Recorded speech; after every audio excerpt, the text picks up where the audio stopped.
Hello साथीहरू, हजुरहरूले लट्टी खानुभयो त पुस 15 मा हामीले चाहिँ खायौँ है। र युट्युबमा हाल्दाखेरि पुस 16 पनि भइसक्यो आज।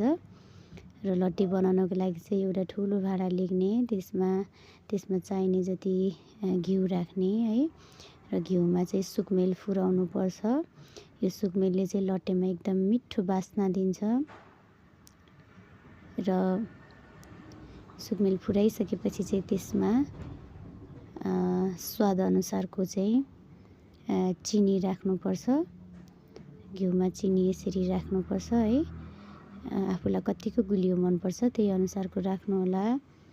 र चिनी यसरी घिउमा बुट्दाखेरि चाहिँ यसले लट्टीमा चाहिँ एकदम राम्रो कलर दिन्छ। र यसरी चिनीलाई चाहिँ घिउमा चलाइराख्नुपर्छ। हामीले चाहिँ यसरी चलायो भने चाहिँ त्यहाँ भाँडामा लाग्दैन चिनी है, नत्र अलिक टाँसिएर डल्नुपर्छ क्या। अनि यसरी चलाइराख्नुपर्छ।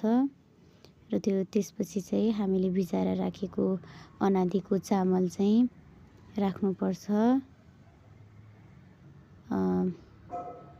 यो चामललाई चाहिँ हामीले 1 घन्टा 2 घन्टा जति भिजाए पुग्छ।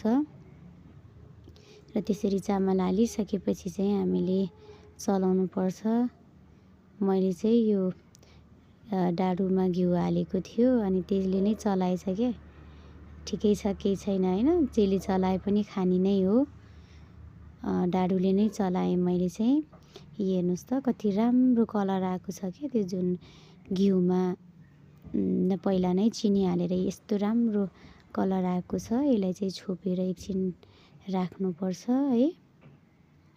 र त्यसपछि यसमा चाहिँ पानी राख्नुपर्छ। थोरै थोरै पानी राखेर चलाउनुपर्छ क्या। यसलाई चाहिँ थोरै थोरै राख्नुपर्छ है पानी चाहिँ यसलाई। किनभने धेरै पानी राख्यो भने, एकैचोटि धेरै पानी राख्यो भने चाहिँ यसमा गिलो हुन्छ क्या। अनि हामीले सोचे जस्तो बन्दैन लट्टी चाहिँ। यसलाई चलाएर राख्नुपर्छ।